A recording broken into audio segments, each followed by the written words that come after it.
አሳዳጌ ነው ሆኖ እናት አባቴ ሚካኤል ባለበት ይሸሻል ጠላቴ። ድምፃችሁ ምንም አይሰማም።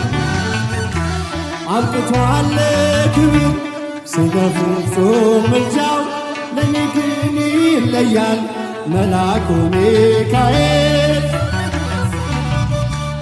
በባህራን ታሪክ በነ ተላፊኖስ በአፎምያ መትረፍ በነ ዱራታዎስ በነቢዩ ዳንኤል መች ይፈጸምና የሚካኤል ሥራ ይቀጥላል ገና።